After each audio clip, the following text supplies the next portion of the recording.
I hit the jackpot for $8.7 million in the lottery, and my family was completely in the dark. At least, until I chose to let them in on it. And when I finally spilled the beans, I drove home one crystal clear point. They weren't getting even a penny. You might call me harsh, even cold-blooded, but after a lifetime of being used like a walking bank machine by the very folks who should cherish you, you figure out that shared blood doesn't guarantee true kinship. This is my tale, and I stand by every choice I made without a shred of regret. Raised in a quiet Ohio suburb, I quickly saw that affection in our house always had strings attached. Mom ran things like a domineering queen from some warped storybook, where love was traded like cash and my sister Emma was the prized asset. Dad went along with it all, agreeing silently, letting every poisonous habit make our messed up dynamic seem ordinary. Emma trailed me by 3 years, but she might as well have been princess material. Her room dwarfed mine, her birthday bashes outdid everyone else's, and her slip-ups got brushed off with easy grins. Me, I was the reliable fixer, the steady rock, the one who always sorted things out. That was my job. I juggled 2 gigs all through college, while Emma coasted through community college on Mom and Dad's tab. When I earned my degree with top marks and snagged a marketing gig, Mom's opening line wasn't praise. It was a plea to cover Emma's $15,000 credit card mess from shopping sprees and sorority jaunts to Miami. At 23, I was just getting my footing, yet already cast as the family's fallback plan. Still, I covered it, because isn't that what dutiful daughters do? Next up was the car note after Emma wrecked her Honda while texting behind the wheel. I co-signed her shiny new SUV since her credit was toast. Then came rent for her debut apartment when she bounced from job to job. Then bail for her boyfriend's trouble. The asks kept rolling in. Every Thanksgiving wrapped with Mom tugging me aside, her grip on my arm, her voice turning that sticky sweet pitch signaling a favor. Every Christmas had Dad mumbling awkwardly about Emma's latest rough patch. Sunday suppers turned into strategic battles where I'd brace for the freshest money meltdown. Mom mastered dishing out roast beef alongside remorse in perfect balance, sliding over the mashed potatoes while slipping in how family looks out for family, how Emma just needed a leg up to stand tall, how I must get how tough it is for kids nowadays.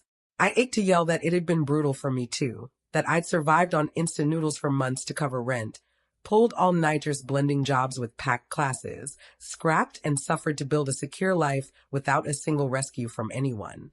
But I bit my tongue, since arguing got me branded as over-the-top, thankless, self-centered.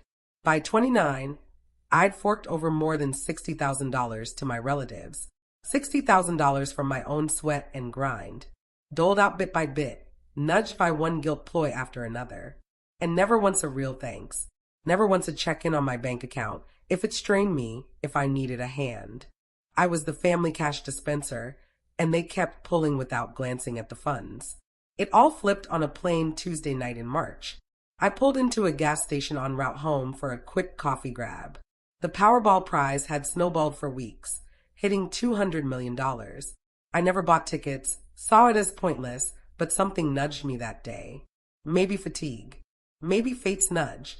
3 days on, I scanned the numbers over lunch, parked in my office lot. My hands trembled before my mind caught up. Every single number lined up exact. After taxes and the cash option, it came to about $8.7 million. I froze in the seat for 45 minutes, paralyzed. My gut reaction, forged from 29 years of habit, was to dial Mom. Phone out, her name ready, thumb poised over call. But I paused and truly pictured the fallout. I heard her thrilled squeal at first. Then, in moments, the math would kick off. Emma requires a home. Emma requires wheels. Emma's loans need wiping. Dad and I deserve early retirement. You owe us big. And just like that, my windfall turns into their due. So I skipped the call. Instead, I hunted down lottery lawyers and booked a slot for morning. My attorney, Patricia, focused on handling windfalls. She shared a gem I'll carry forever. Most winners who crash don't blow it on lousy bets. They lose it to kin and pals who act like it's theirs. She urged keeping quiet for 6 months minimum to see how folks act sans the dollar signs. So I switched to watcher mode. Kept clocking in, stayed in my simple place, stuck with my 7-year-old Toyota. To all eyes, life rolled on unchanged, but inside my world had flipped. I viewed my family through fresh glasses. Come Mom's April birthday bash, she pinned me by the sweets to note Emma's rent woes anew. She rolled out her well-rehearsed lines on kin sticking together and mutual aid. I handed over $200 and noted the instant glow on her face. How chat wrapped once cash switched hands. Emma got hitched and made to a guy from 4 months of dating. The party went down at my folks' place, fully funded by them. Emma drew me off, bubbly in hand, asking for a wedding boost. $5,000, no biggie. My paws earned an eye roll and a "we'll chat soon" before she flitted back to pals. Thanksgiving proved the ultimate trial. Mom whipped up her signature bird and timed it for peak emotional pull. Her toast gushed over family as life's top gift, about lifting each other, gaze locking pointedly on me. Emma piped up about dreaming of homeownership, if only the down payment fit. All chuckled with that loaded vibe.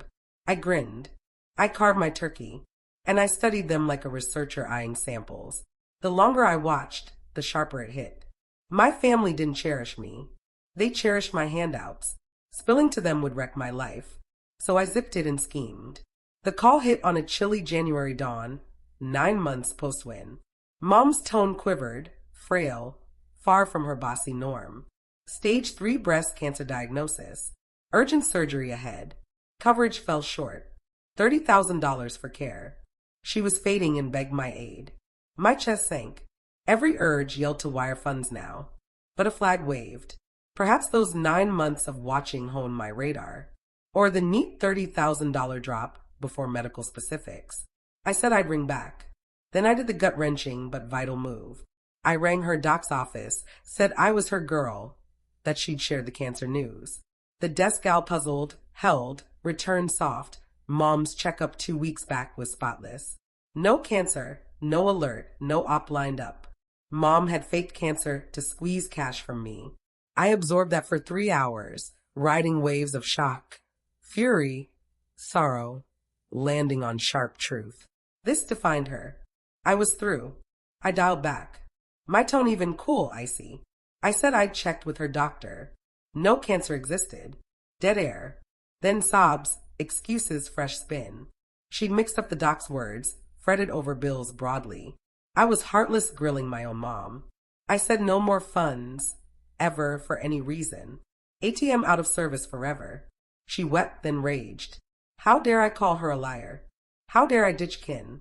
Dad jumped on, grilling why I had to complicate all. Why not just pitch in? Why shred the family? I clicked off. Ignored their 17 redials that day. 3 weeks on, Emma texted for coffee. Sisters only. Smart said skip, but I went. Starbucks it was. She grabbed a pricey latte and treat. No offer for mine. Then the pitch. Her and fiancé at a house. Down payment aid?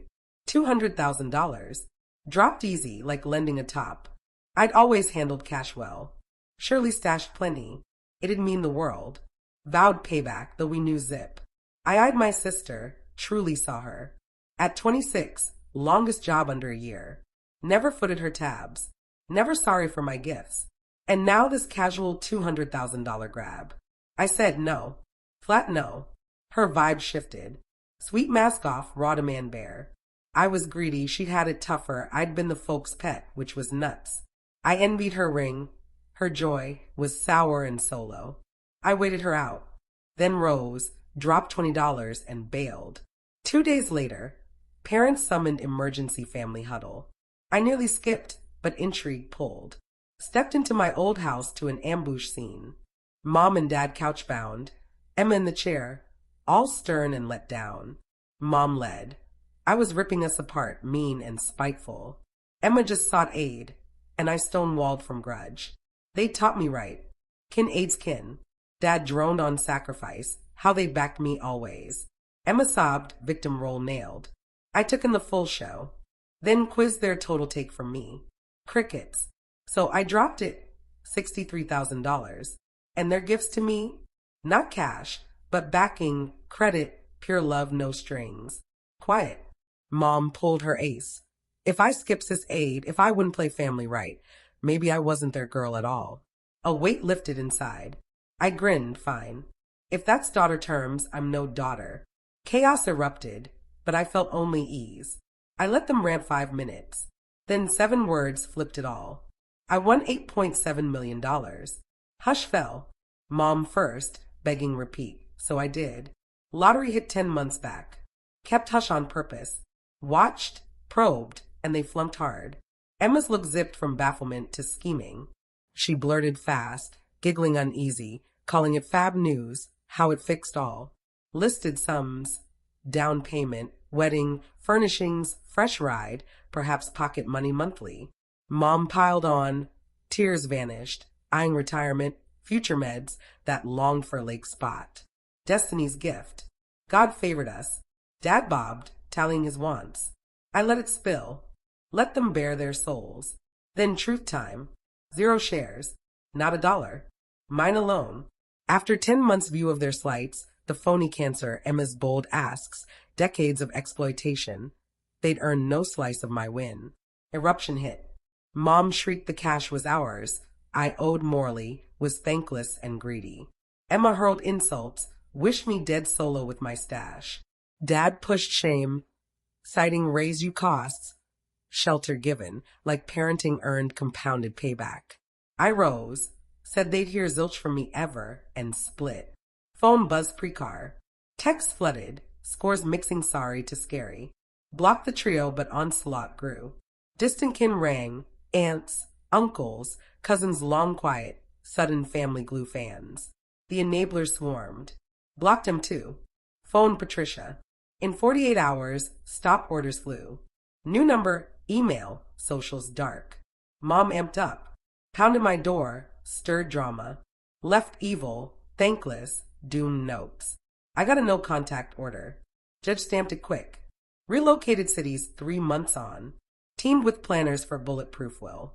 If I go, funds to causes. Biofam cut out flat. But the real win? My cash moves that count. Launched nameless aid for first-gen collegians juggling shifts. Cleared med debts for 3 clans crushed by real illnesses. Funded a lone mom's safe place deposit. Gave to abuse havens, hunger aid, reading drives.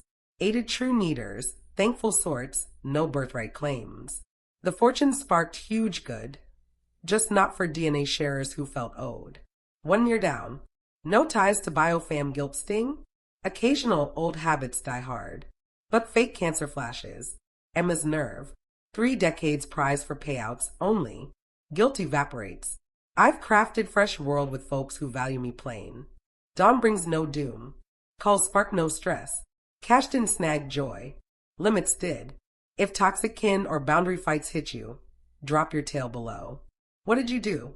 Subscribe for more true tales of family mess and charting your course. Remember, your calm trumps their demands.